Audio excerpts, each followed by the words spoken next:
How do we explain compensation to buyers in our buyer consultations going forward? We'll break that down in this video today. What is going on, guys? My name is Elliott with the Elliott Real Estate Team, and in this video, I'm going to break down for you how we plan to explain compensation, broker compensation, to our buyer clients going forward. Now, I'm not an attorney, I'm not a lawyer, I don't play one on TV, I'm not a broker, I'm not your broker. So I'm not telling you how you should do it. I'm not making any suggestions. I'm just telling you how we plan to explain broker compensation to our buyer clients going forward. And I'm going to break that down for you in this video today. Now, the first step of this is you actually have to be doing a buyer consultation, right?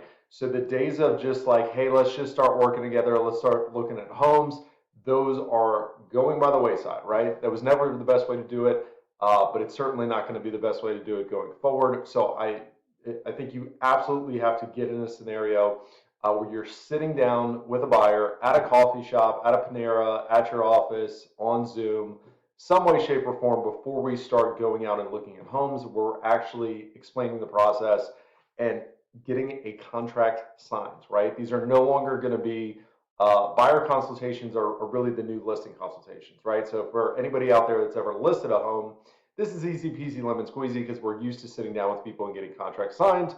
For anybody that's not as accustomed to that, this might be a little bit of a struggle. And the buyer consultation is a whole nother video for a whole nother day.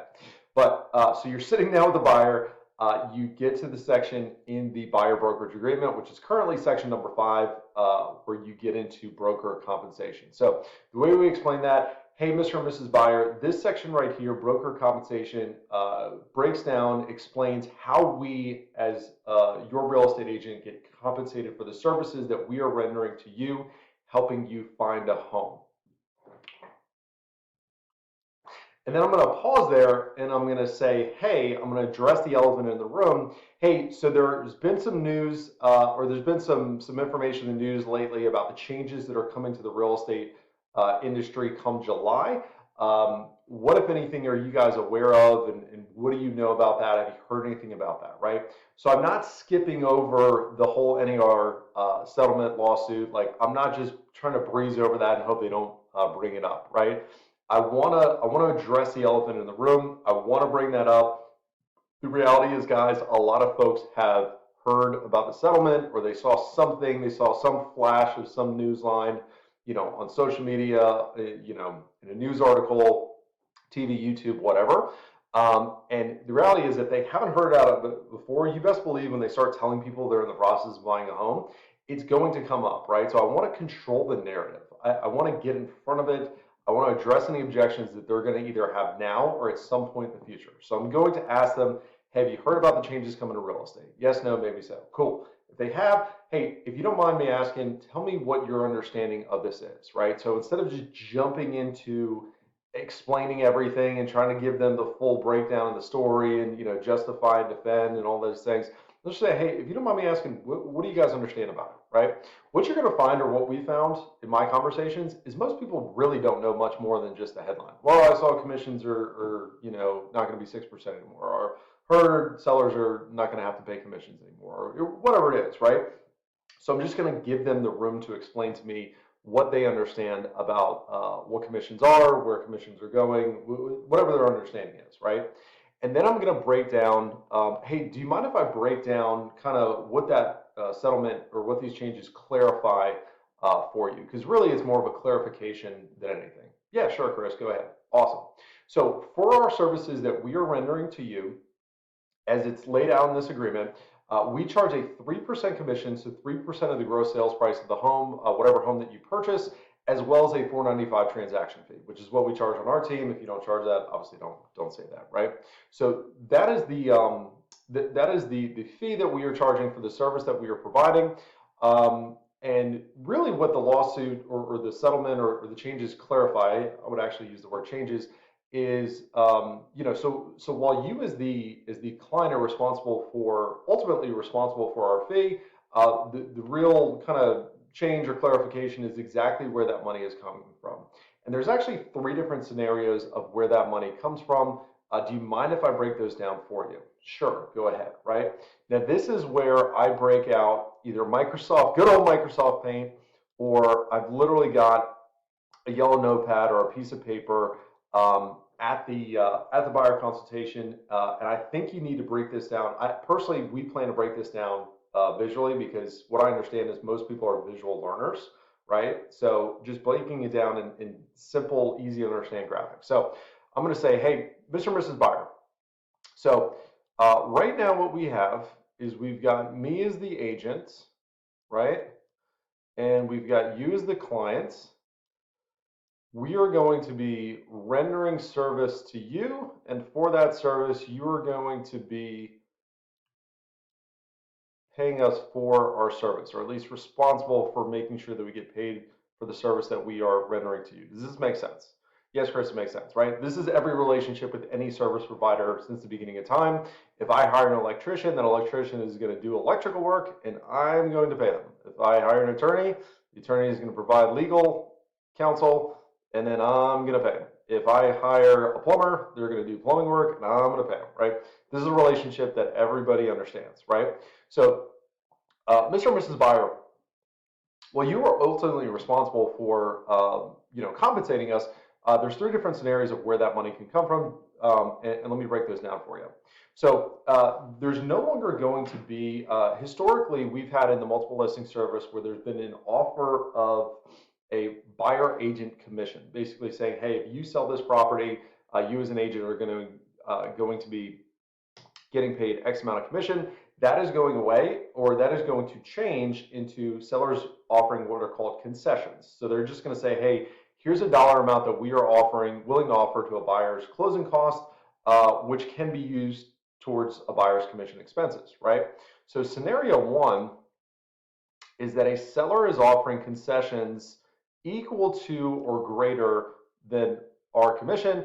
And in that instance, while you're ultimately responsible for making sure we get compensated, the money is effectively coming from the seller.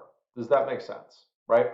This is the historical model of how things have been done since the beginning of real estate sales. Okay, so that's scenario number one. Scenario number two is that the buyer is not offering, or the seller is not offering any compensation. So then you as the buyer, or you could put client, would be responsible for compensating us for our fee. So essentially at closing, you would just be responsible for our commission, compensating us for the service that we're rendering to you as part of your closing costs. Does that make sense? Yes, it does. Cool. Awesome. And then the third scenario is if the seller is offering concessions that partially cover our fee. In that instance, you as the buyer would make up the difference, and of course the seller would contribute whatever the seller is contributing. Does that make sense? Yes, that scenario makes sense. Cool. All right. Now, Mr. and Mrs. Buyer, ideally, I would prefer that you guys not had to be responsible for any of our fee, right? In a perfect scenario, you guys don't have to pay for any of that. The seller has to pay for that, right? Yeah, Chris, we'd prefer not have to pay for review. Yeah, no, totally understand. So if we find ourselves in a scenario, number one, before we go and look at properties, I'm going to disclose to you how much seller concessions that seller is willing to offer, right? So you're going to know that before we even go look at a property. But then from there, if we find ourselves in one of these two situations where they're not offering any concessions or they're offering partial concessions, we do have two options here. We can either have it where you just pay the full commission, you just accept the fact that they're not willing to pay anything, and you really like the property, whatever, and you just pay for fully cover our commission in your closing expenses, or we can try to negotiate that into the deal, right? So we say, hey, Mr. and Mrs. Seller, I'm willing to give you X for your property if you give me Y towards seller concessions, and I would like you to cover all or some of my agent's commission, right? Does that make sense? Yeah, we can do that. Absolutely, we can do that, right? And you're going to know that before we make an offer, right? So there's never going to be a scenario, Mr. and Mrs. Buyer, where you wake up and you owe a commission that you didn't already know. And I think that's very important. Side note, break the role play. I think it's very important to explain to buyers, or at least it's very important for my team, for us explaining to buyers that they're never going to find themselves in a scenario where they owe a commission, they didn't know that up front, right? hey, I'm going to disclose it to you anytime before we even go look at a property. And then, of course, in making an offer, you're going to fully understand this before we even make an offer. Cool. Awesome. And then, of course, if they're offering a partial commission, we can just keep that as it is, where you pay some, the seller pays some, or once again, we can go back and we can try to negotiate for the seller to pay the full commission, right? Now, Mr. and Mrs. Buyer, what do you think of these 5 different scenarios, right? So I would assume if we find ourselves in this scenario, like this one's no problem, right? Like this is good to go. Like if the sellers want to pay all of our commission, then that would be okay. Yeah, that'd be fine. Cool. Yeah, no problem, Chris. Awesome. Well, hey, let me ask you, of these 4 remaining scenarios, what are your thoughts on the rest of these? Are there any of these that don't work for you? Well, Chris, if we had to pay all of your commission, that probably wouldn't work for us. Okay, cool, no problem. So if we find ourselves in a scenario where you've got to pay all of our commission, like that just doesn't work with your closing costs and everything like that. Cool.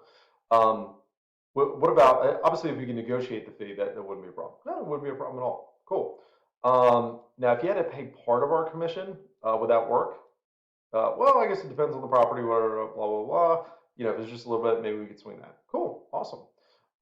So it seems like out of the 5 different scenarios, Mr. and Mrs. Buyer, that we could find ourselves in, 4 of those would work for you. Yeah, 4 of those would work. Awesome.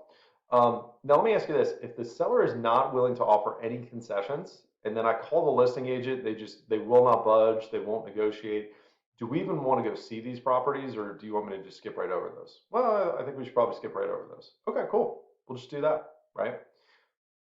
So what I'm doing for them is I'm breaking that down for them, the potential scenarios that we can find ourselves in, and I'm addressing the issue head on, and I'm going into breaking down the different scenarios that we can find ourselves in, and I'm going ahead and addressing that up front, and I'm letting them know that they have options, right? I think a lot of buyers are fearful that they're just going to owe our commission, and the reality is none of us really know how this is going to shake out, right? It's to be determined, but I do believe personally, personal prediction, that there's going to be a good bit of sellers that still recognize that. There's going to be a good bit of listing agents that encourage their clients, educate their clients to go ahead and offer the commission or concessions, I should say.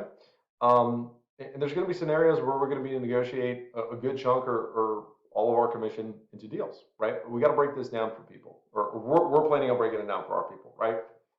So anyway, I'm going to cut this video off, but that is how, once again, we plan to explain compensation to our clients, address the issue head on, and get them comfortable with the potential scenarios of what they can find themselves in when shopping for a home post July of 2024.